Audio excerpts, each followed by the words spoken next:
30,000 शिक्षकांच्या भरतीत तांत्रिक अडचणी निर्माण झाल्यात। प्राधान्यक्रम भरण्यासाठी आणखी 2 दिवसांची मुदतवाढ आहे।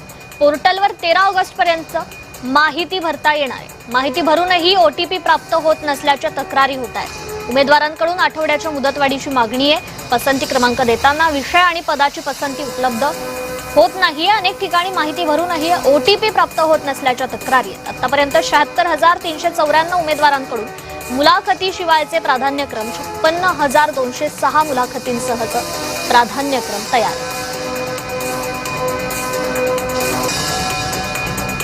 या पोर्टलमध्ये अनेक अडचणी येत आहेत।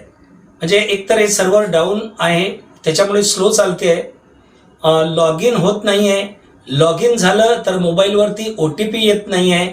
अशा अनेक तांत्रिक अडचणींमुळे रात्री 2-2, 3-3 वाजता या भावी शिक्षकांना उठून त्या ठिकाणी प्राधान्यक्रम ठरवावा लागतोय आणि मुदत ही जवळ येऊन ठेपलेली आहे।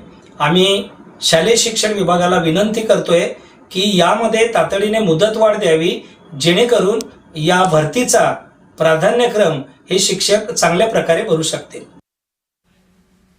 तर या ठिकाणी पोर्टलवर 13 ऑगस्ट पर्यंत आता मुदतवाढ देण्यात आलेली आहे। 13 ऑगस्ट पर्यंत माहिती भरण्यात येणार आहे। माहिती भरूनही खरं तर OTP प्राप्त होत नसल्याच्या तक्रारी वाढत होत्या आणि यामुळेच कुठेतरी आता ही मुदतवाढ देण्यात आलेली आहे। 13 ऑगस्ट पर्यंत ही मुदतवाढ देण्यात आली आहे।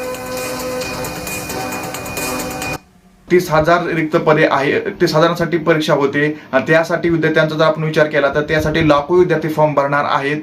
त्यामुळे विद्यार्थी हिताचा कुठेतरी विचार करून आणि जेवढी पदं तुम्ही भरणार आहेत त्याच्या तुलनेत अनेक लाख विद्यार्थी फॉर्म भरू शकतात, फॉर्म भरणार आहेत। यासाठी 2 दिवसाची मुदतवाढ न देता किमान 2 आठवड्याची मुदतवाढ देण्यात यावी, ही आमची विद्यार्थी असोसिएशनची मागणी आहे।